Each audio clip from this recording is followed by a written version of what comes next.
Okay, so last episode I thought I was done with the first of the 4 chunks of this place up the elevator in Clea's sanctum. But then I found a little zip line that went to some new spot. But now I gotta do our diligence. A fucking mime. Of course. That's too much hair. That looks like a CL hairstyle.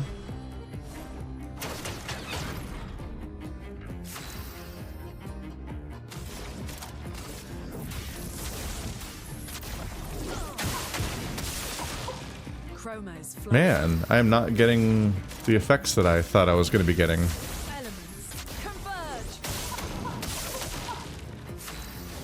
Oh wait, I just swapped out her bullshit to try to make her more effective. Or to try to learn more things. God damn, see this is my... I don't like this mechanic. Spent all that time planning out, like, oh, this is how she'll work now. And then like 5 seconds later I got another ability I have to rememorize, so... Time to do that again. And so once again, her turn order is messed up, and her abilities don't work how I expect them to. Because she just never gets to actually work as intended.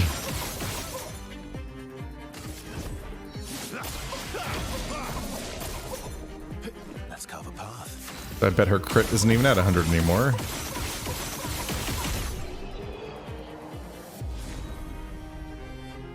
Clea's hair.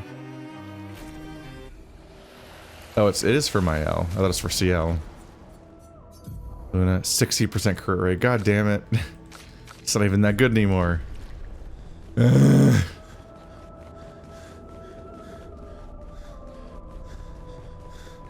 This shit annoys me.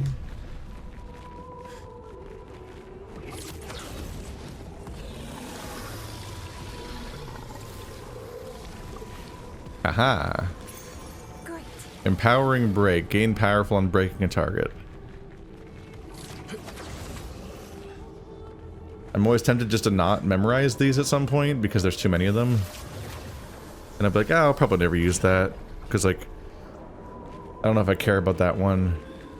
I have enough other sources of powerful that I probably don't need to have one that triggers on break, which is one of the rarest things that happens when the other ways of getting break are so common. But I'll inevitably regret not memorizing it because later on I'll be like, ah, time to memorize these things I haven't memorized yet. Oh, I still haven't memorized empowering break. And I'll go back for it. I don't want to lose track of these two, though. I want these to stay on her to make her strong. That just gives me fewer slots to actually memorize with. 20% chance to gain 1 AP on free aim shots. Okay, I don't have to keep that one on. Interesting shots can come off.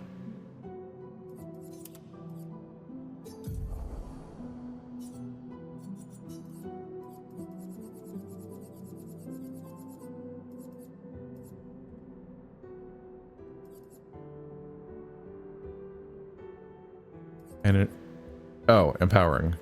Energizing. Energizing break, energizing attack, energizing burn, energizing cleanse, energizing gradient, energizing heal, energizing jump, energizing pain, energizing parry, energizing revive, energizing rush, energizing shell, energizing shots, energizing start, energizing turn. Oh my fucking god. This is the first energizing ability. All the way up here. And this is the last energizing ability. All the way down here. 1, 2, 3, 4, 5, 6 rows, which means there's 18 of them. Oh, 19, because they're in the same row as each other. That's... Maybe you don't need to have it hooked into every single possible trigger in the entire game. It's why the Luminous system feels a little bit overdone, is that they genuinely seem to take, like... It's like they essentially take like causes and effects, and then they seem to like just match every single possible cause and every single possible effect so that you have every single possible combination that they could have made a Lumina out of. And at that point, it just kind of starts to feel silly. Okay, so this is the way back, not the way in from somewhere. Took the elevator already, so maybe I'll need to go underground. So I don't really see a lot of other places either.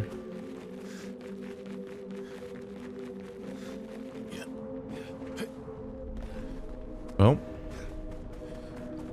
Conspicuous portrait running.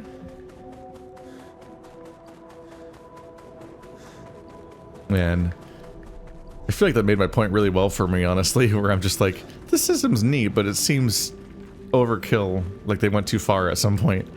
And then I just see how many fucking energizing things there are in alphabetical order, and I'm like, there shouldn't be 19 things that all give you 1 AP sometimes. That's just... One, it enables me to make the most broken, garbage, nightmare Verso build, but also, like, why is... How many entries are in my menu? I'm afraid to find out how many Pictos I have if there are 19 that are all just called energizing. Like, what? That's scary. Like, well, I can see the Evoque, so I guess it's a flame Evoque.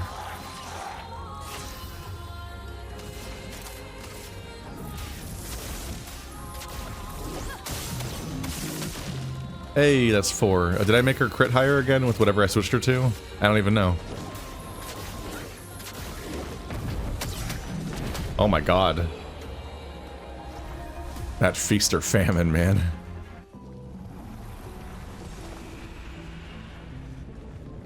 Oh.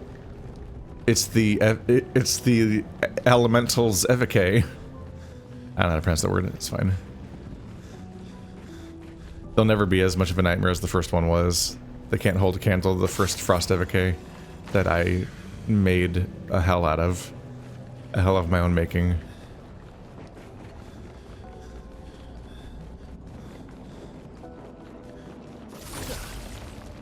Oh.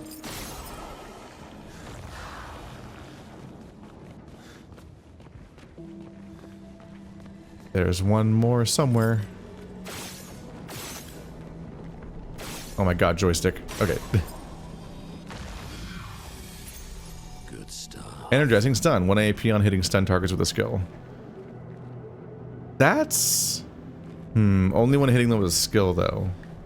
Okay, I don't think I need to fight the same enemies over and over again. Apparently the same set of enemies seems to be in each zone. Hello, mine. Oh, lovely.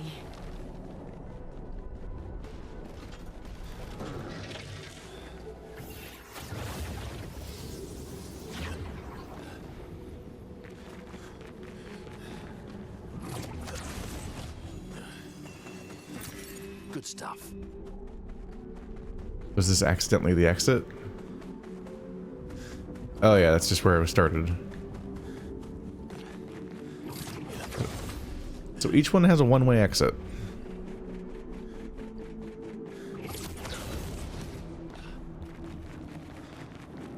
This is the point where I kind of feel like they're just making endgame content for the sake of it by kind of copy-pasting a bunch of stuff. Because this dungeon's very by the numbers. They're like, alright, so there's 4 zones, each one has the same... It's gonna have a plant guy walking around, it's gonna have a guy with the bell, or the lantern stick walking around. It's gonna have like each of these lists of enemies. And then it's gonna have an exit that's a one-way exit.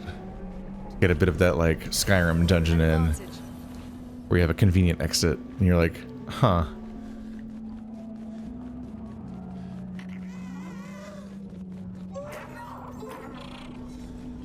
I soured a bit on the endgame when they made me fight the lantern guy like 4 times, and I'm like, this was a remarkable fight the first time. And once they make you fight him a second time, you're like, that's already a little reducing the effect of how cool the fight was. But then I think I fought him several times now, and I'm like, okay, well, Lampmaster was a crazy moment. It's forever associated with being the moment where Gustav dies. It's a little sad to reduce that. But then I've been told that if I play the tower, apparently I'll spoil the final boss of the story. Because if you play the Endless Tower, they'll just hit you with the final boss before you even reach the final boss. And I'm like, don't do that. What? So that apparently nothing's sacred.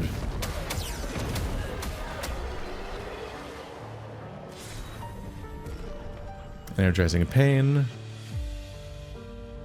No longer gain AP and parry, plus 1 AP on getting hit. Oh, I gained that. Yeah, it got stronger. What am I trying to say? The more that I look at it, the more that I think some of this endgame content should have been... I don't know how this interacts with the canon, because I don't know what the ending is like. But it feels like they should have just made it so that some of this content only existed after the ending. Instead of having it be a thing that you can do before the ending. Not only because it completely outstrips what I assume is the difficulty curve of the ending, but like it seems like it might just actively lessen the impact of some of the stuff of the ending. I think there's a fair number of people like me that have a philosophy of trying to do the ending last. Like, you go around, do as much optional stuff as you can, explore, get the most out of your experience, and then when you're ready to end the game, you end the game. You roll credits. In fact, that's like the structure that like Breath of the Wild and Tears of the Kingdom are built around. They're like, hey, there's the ending over there. You could beat this game whenever you feel like it, if you're tough enough at least. Keep running around and doing content.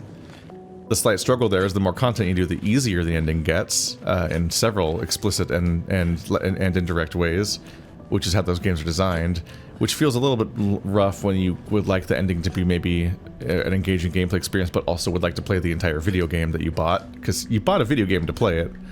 But there's also a number of video games where when you beat the ending, you can't play anymore. Like, you don't get to keep going. A lot of games don't have a post game. The closest equivalent they have is that you would save before going into the ending, and then go back and load your save to do the quote-unquote post game. But you'd be doing the post game having not beaten the game in that file still, because you loaded a save to before you beat it.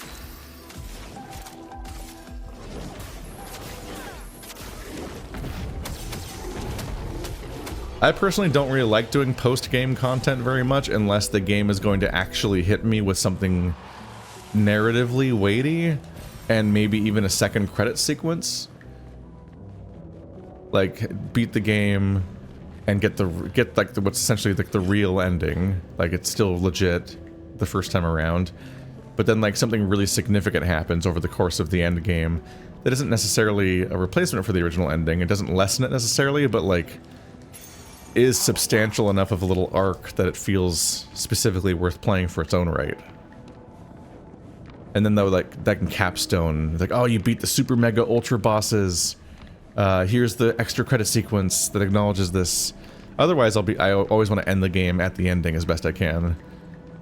Plus or minus any DLCs that might come out later, which themselves will also be kind of that, like a little contained arc that ends and wraps itself up. What might be a decent example of what I'm getting at might be Hades, a game that is one of those like, when does this game end kind of experiences.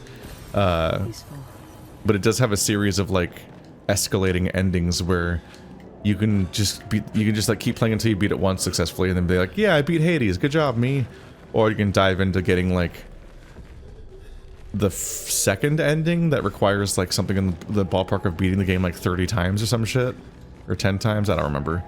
And then I think there's a third obscene ending that requires you to like max out every social bond or something, which is I got the middle one. I got the one that was like I invested extra time, but not the one where I have to suffer. Right, one of you already memorized something, right?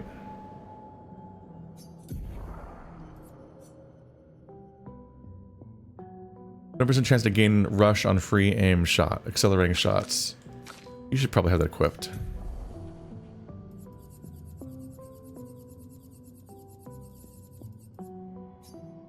I wish I could favorite skills for individual characters, because there's a bunch of stuff that I'm starting to favorite just because I don't want to lose track of it, but it only applies to Verso. It's not a skill I would equip as anybody else. But I'm also just like tired of not favoring them just because they don't apply to the other characters. Apply slow on break, gain power. Okay, so these are all memorized now. Good. Slowing break and powering break. I don't care about that one. Wait, I don't really care about any of these. Okay. Those are not the ones I'm trying to equip as Verso. I think I mixed it up with the other one that I think it might have been like slow on shot or something. Energizing stun.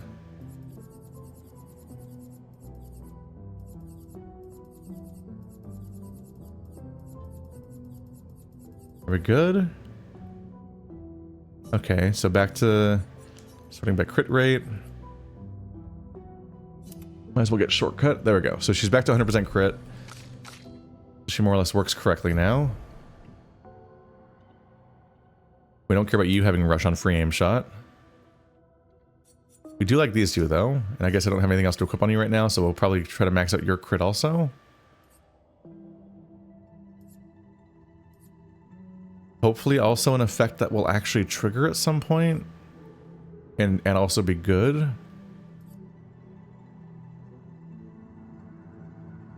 Manually equipping roulette would be pretty dumb. My high level crit skills are like not interesting.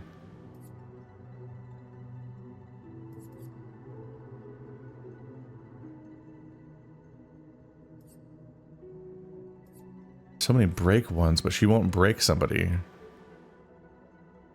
Read on a marked target, I guess. Sure. There, 100% crit rate. Okay.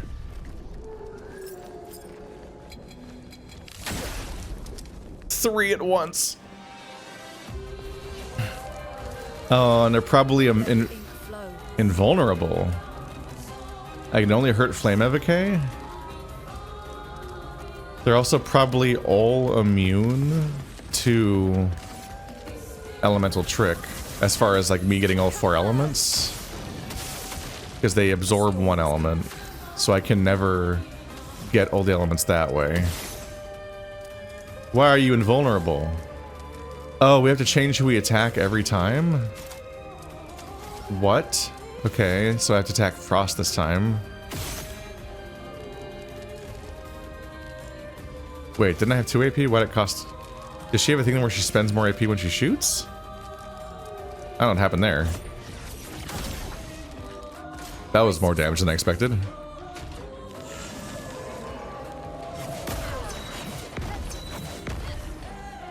Whew, gotta remember how to fight the Evoques.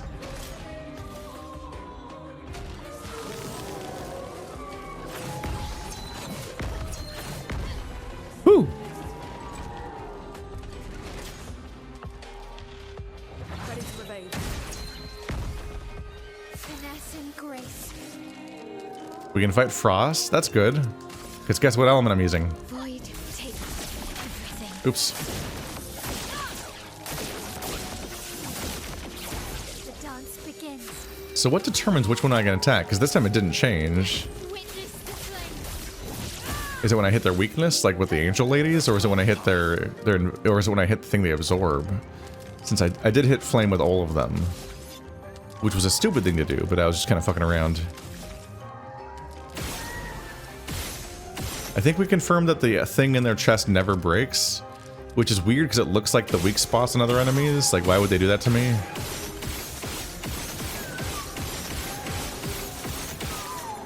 It's somewhat fortuitous that Frost is the one that's vulnerable right now, because that means I get to just destroy him. Let's have some fun. Because this is the one we have an advantage against as a group. Uh-oh. Well, he's marked now. And if I attack Flame, he heals. Doesn't have a problem with that part of being invulnerable, huh?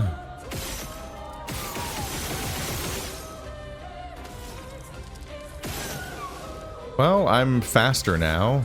That's fun. Ooh, the flame applied. I didn't expect that. And now he's vulnerable. Okay. I'm allowed to hit him now.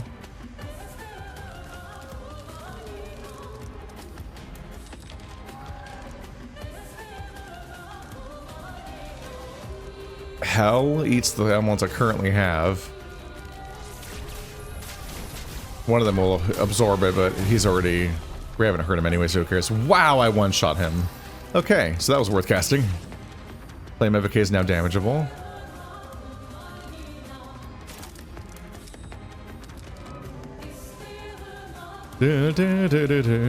Lightning Dance. Flame, Ice, Plant. Ice and Plant should be made up for by the 2 light elements I have right now. So that should be the strong version. Oh god, we're melting, boys. Unleashes its full power. Careful. Take cover. Please, fly. Careful, my elf. Okay. Just try it. Please, fly. And I could not get the dodge down at first, but I got it. Alright, so can't use flame, so that does make things a little awkward for my characters here, but so he's not marked, so Gustav's homage won't do much. Beyond the normal amount it might do, I guess.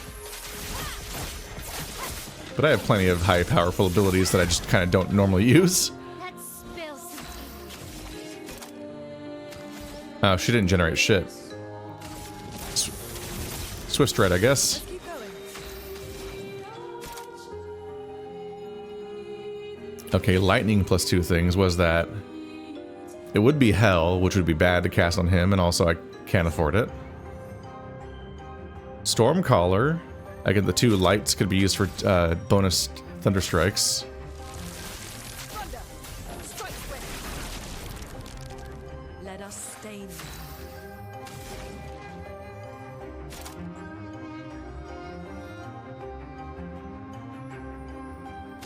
Guess I'll just cast Lightning Dance anyway.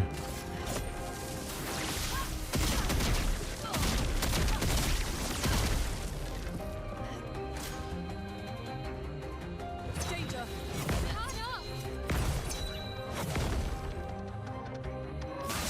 The slow-mo makes the timing of that so weird. Alright, so I can't use any of my attacks as this guy right now.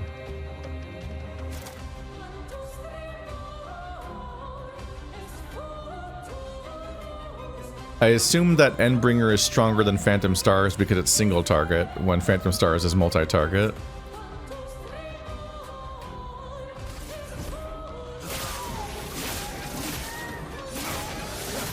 Let's carve a path. Oh, I have 3 points. Extreme physical damage, 8 hits, gain perfection. And I revive if I die. Why not?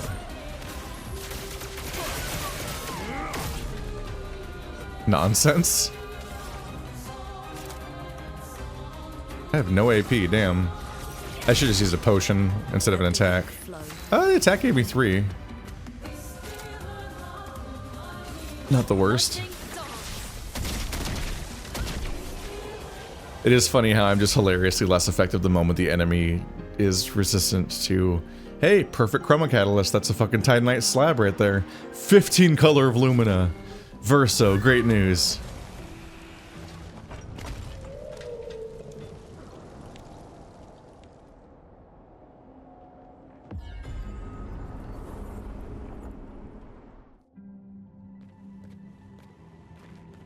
Two down. 2 to go. You have conquered your foe once again.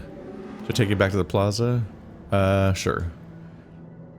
Why did they design each of these levels to... That's weird. We are back here. It's a little weird that each of these zones has an easy one-way exit for convenience, but also the boy teleports in and just teleports you out. Like having both is slightly weird. Not like a flaw necessarily, it's just strange to have both. Am I crazy? Is there not a flag in this spot?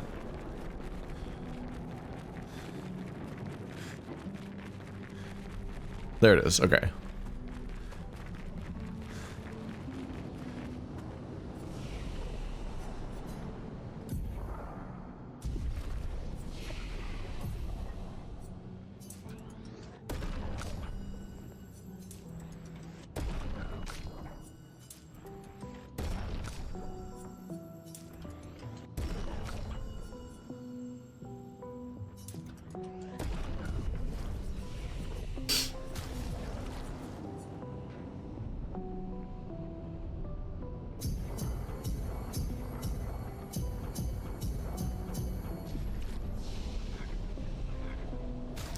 should be what he needed for the thing that I was trying to equip. If I can remember what it was and find it.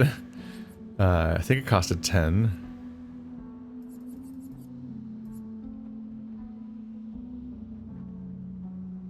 One AP on applying burn once per turn. I don't have that equipped.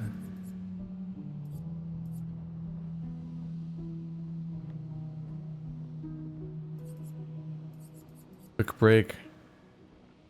Play again, I'm breaking a target. I think that doesn't... I think that I'm not allowed to use that. Because I already have a second turn in general.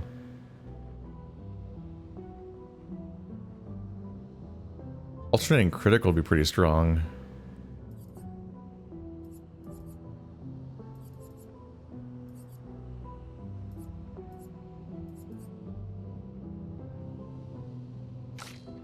God damn it, what was it called?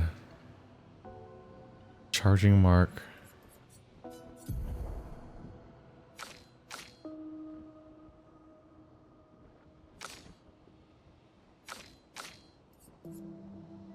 Wait, it was faved here, right? Energizing shots. It's not faved here because I didn't have it yet, so I couldn't. These two separate identical menus drive me fucking crazy. No, it was faved. I just couldn't find it. Okay. 20% chance to gain 1 AP on free aim shot.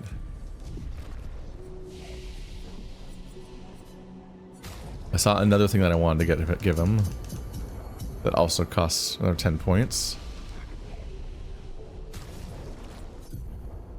I can remember what it was from a second ago. I have so little object permanence with the stuff.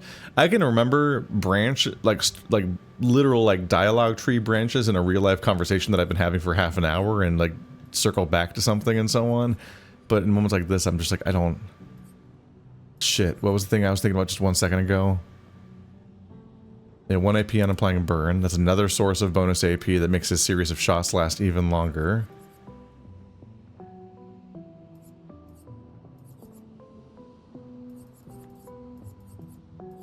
Quick break.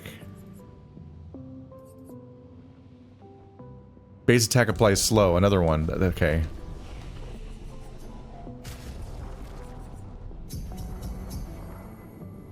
I don't think that's enough. I think it's one short. He also does slowing attack. He needs one more point.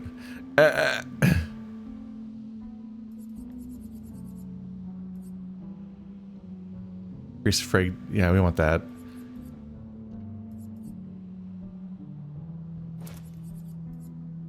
Yeah, I do so many shots that that's a pretty strong 1 AP or 1 Lumina.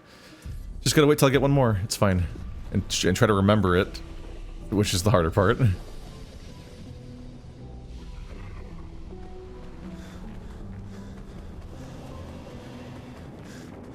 It's just, it's terrifying. It's kind of why his character stopped having complicated things that I did in general, was the fact that the game is like, well, this Picto system's completely out of control, so here's 500 things that affect your shot or attack. And then I'm like, okay, what if I just equip every single thing that says shot or attack?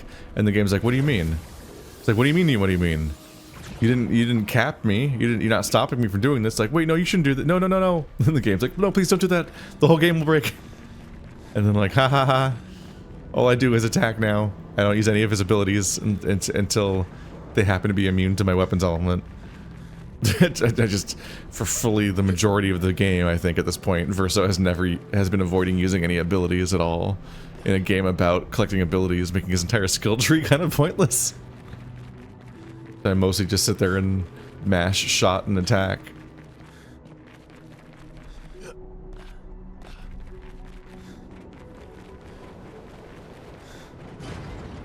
It's fascinating. They knew.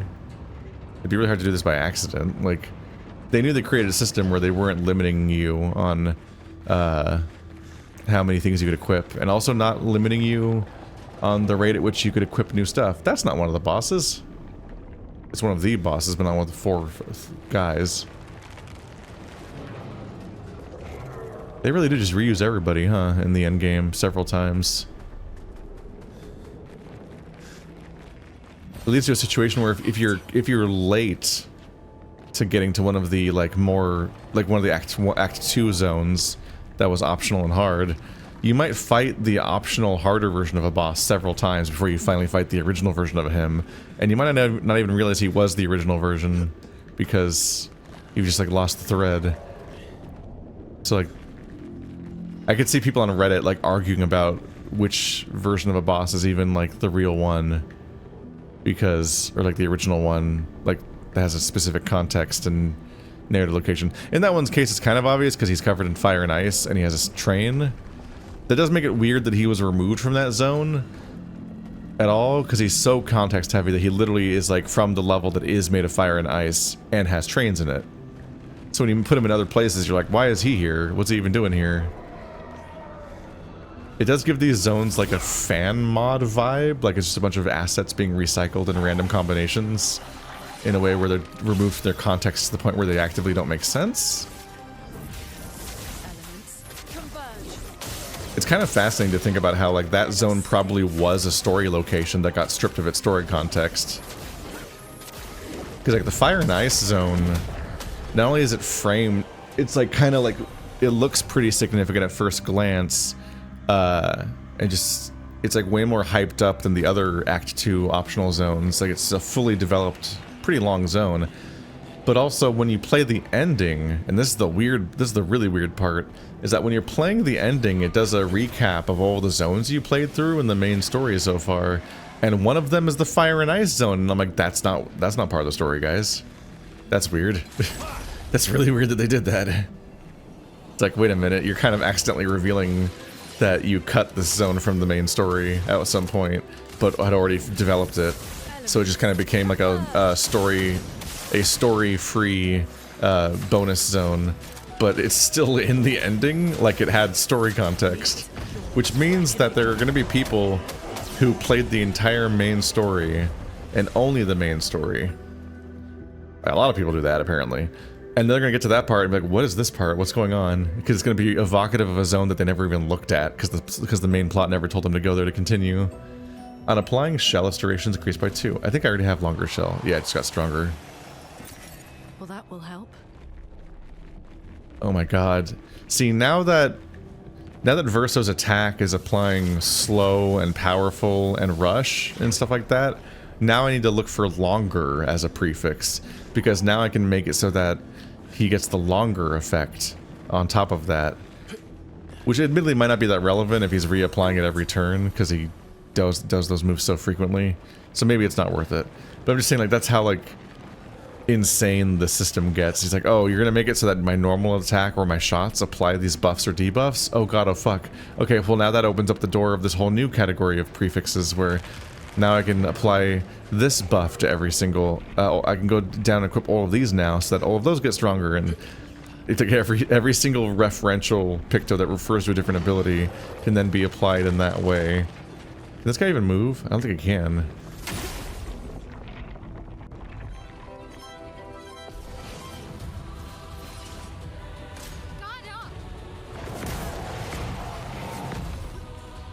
Ow. Let us stay. This probably won't work. Yeah, he's immune to... Is it ice? Is that the first one of the sequence? I thought fire was the first one of that sequence, but I guess not.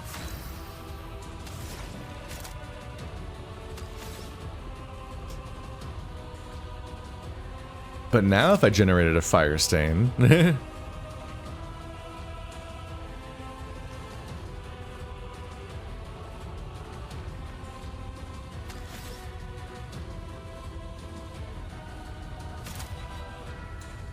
Does Lightning Dance only hit one guy?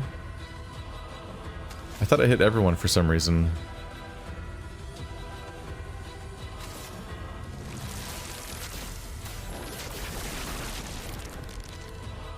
Lune, watch out!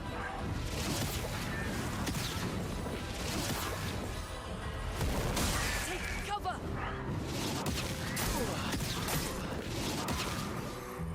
Ow.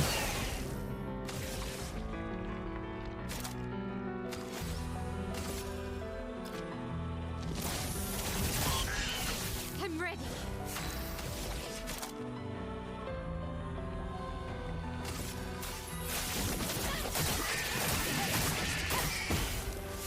Very high void damage to all enemies.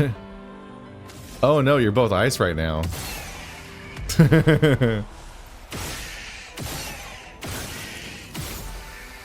Well, that's bad news for you. Okay. Oh, I still have 9 AP. Nonsense character.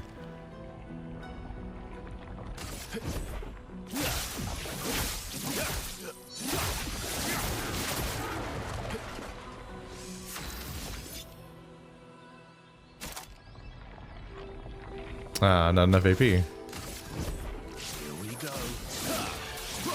Uh-oh. Oh, this cancels my weapon element. No.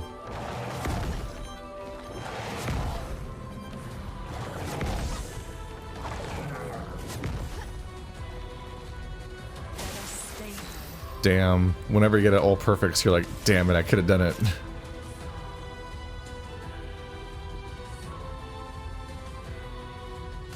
Elements converge. There we go. Where's our second turn? Okay. A storm is coming.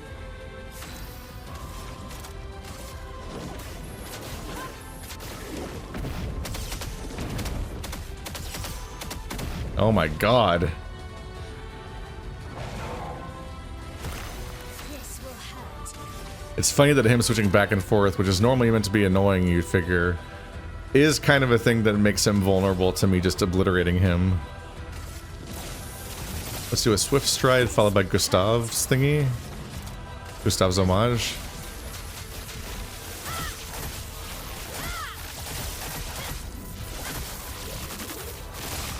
Damn.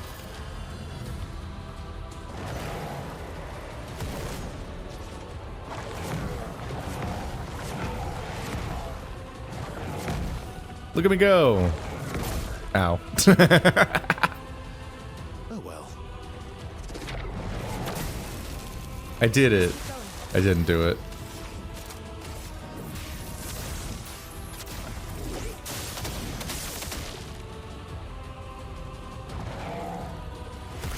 A storm is coming.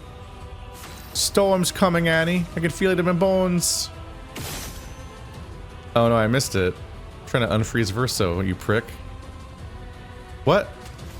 Where'd all my AP go? Wait, she has a thing that I don't know what it is. She has something that makes her consume all of her AP. What's going on there? Bring it on. Ow. Please survive.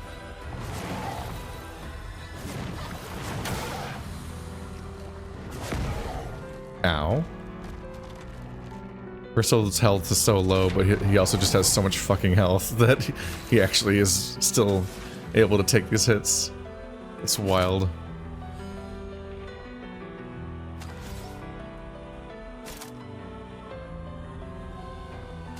Elements converge.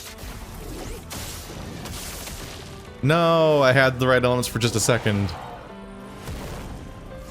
Not being able to control what happens is a little rough. Like choosing which ones to discard, maybe. Womp womp. Let's keep going.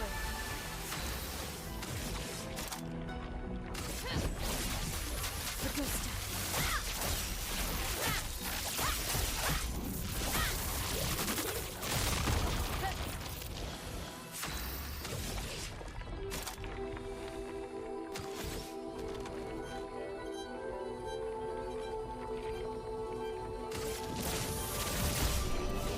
That actually killed him. Anti-burn, immune to burn. That's gotta be level up. Yep. Is that? So there was a rope behind him? Big ol' open area.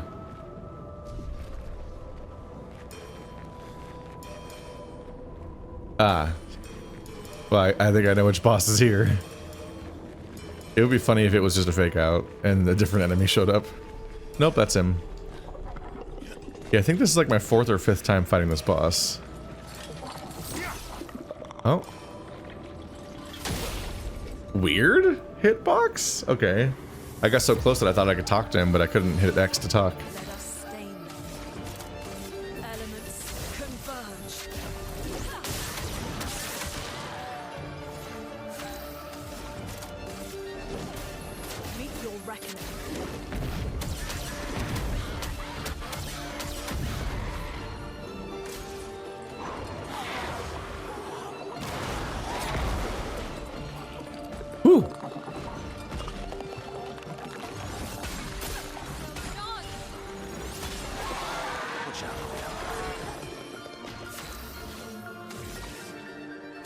Void takes everything. Let's spill some ink. Witness the flame.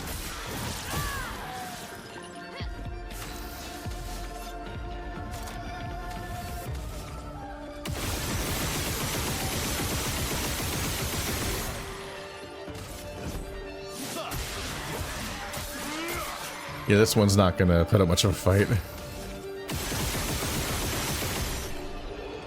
Difficulty curve continues to be really weird. Like, zone defining bosses that have cutscenes dedicated to killing them are less difficult to kill than the guys immediately preceding them in their own zone, let alone just regular enemies in half the zones I'm playing around here in general. Huh.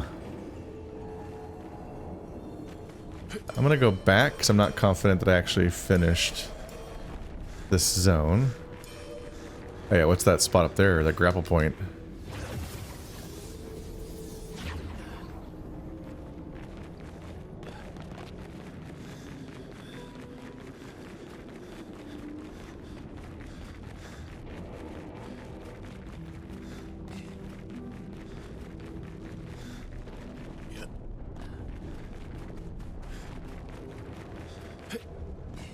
Can't go that way.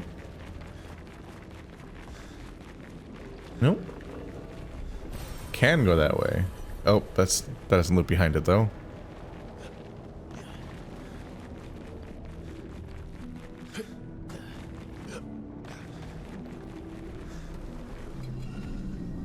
I might have enough resources now that I could reinvest in a different weapon for Luna that might be better for Elemental Trick and Elemental Genesis.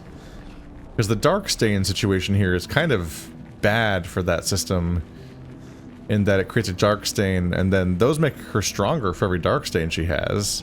Those are cool, but then she loses the ability to use Elemental Genesis for the rest of the fight. Because the Darkstain takes up a slot and it's not a light stain. It can't be used as a wild card.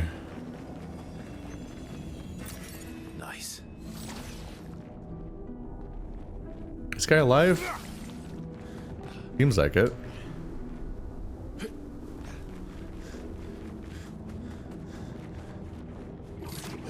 I was into the idea of Darkstain Luna, and I might still do something with it. But this is where I went first. I'm kind of at a point where I'm like, yeah, I don't necessarily know what to do with this element. I'm clearly not playing around it. So it's not super useful anymore. And I have a lot of grandiose thingies, so I can probably just level up a whole new weapon to cap again. I feel a little bad because they might only give you like one Titanite slab equivalent for each character essentially. So you can pick one to max out maybe. And so if you level up 2 for the same character, you might permanently be giving up on another character. But I also have already functionally done that. Because I've invested so many Lumina into these characters that it'd be a big catching up effort to go on these characters, the other ones. That's the thing I don't love about that system. There's a lot I don't love about the Luminous system, but yeah, like the fact that you have so much freedom sounds cool on paper, the having freedom part, but like it does mean that one of the strongest things you can do is just give all the Lumina to like 1 or 2 characters. And then they have so many abilities. Especially when they have so many ones you can equip that make you strong when you're solo. So like, on one hand, I feel bad leaving CL and Monoko behind. But on the other hand, I feel bad that I didn't leave them behind sooner. If I had just ignored the new characters and just played with the 3 first characters, because, you know, Verso just replaces Gustav. If I had just ignored CL and Monoko and put no resources into them, these characters would be stronger. And I would just be be more effective in most fights. Now the other people do get to be a backup party, which I do find interesting.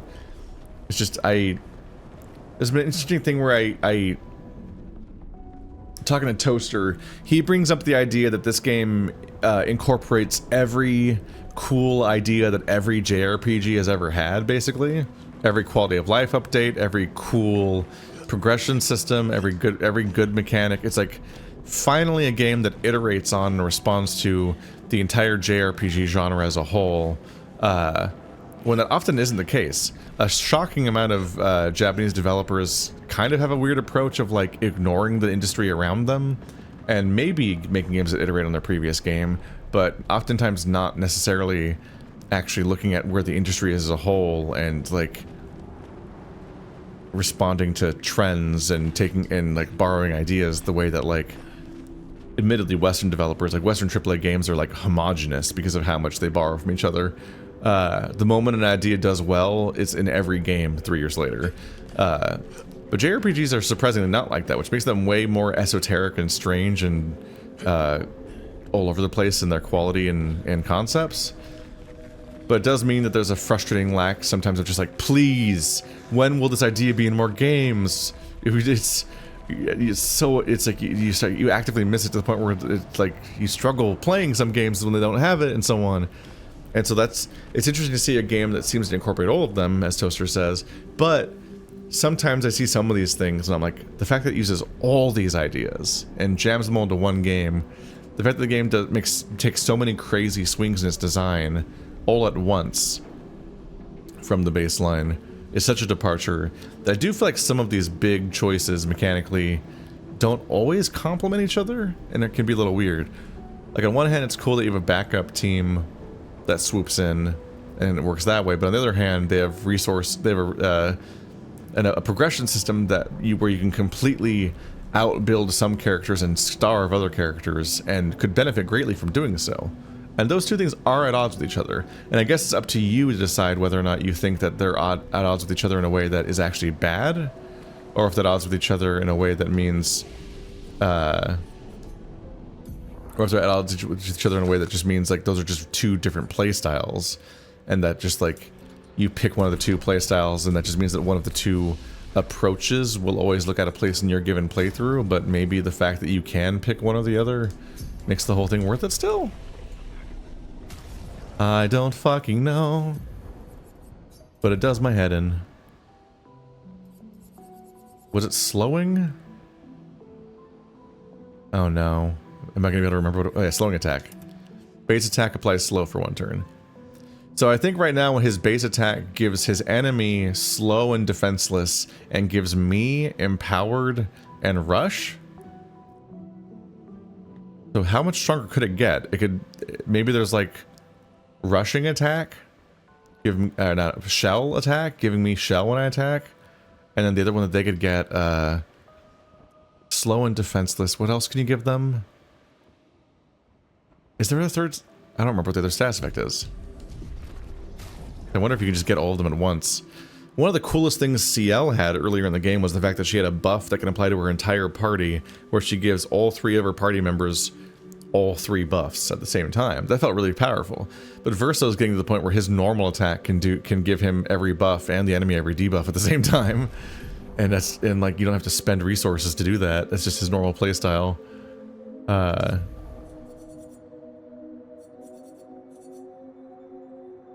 Status effects. Burn and freeze, I guess, apply. Stun, kind of. Inverted, mark, charm, blight. Berserk. Okay, there's a lot. Wait, none of these are what I was looking at. Oh, buffs and debuffs. Powerless, slow, and defenseless. Okay, powerless is the other one that comes to mind. Wait, do I already make them powerless? That actually might already be happening. I don't know, we'll see if I can get all 6 of these to happen. That'd be stupid. These ones are more rare, and I think I'm able to apply fewer of these. I can definitely apply mark, stun, and burn, and maybe freeze to enemies. But a lot of these I can't do myself, and they mostly happen to me. Either way, 3 down. So next episode, I'm sure I'll do the 4th one, and then go find Clea. See you next time.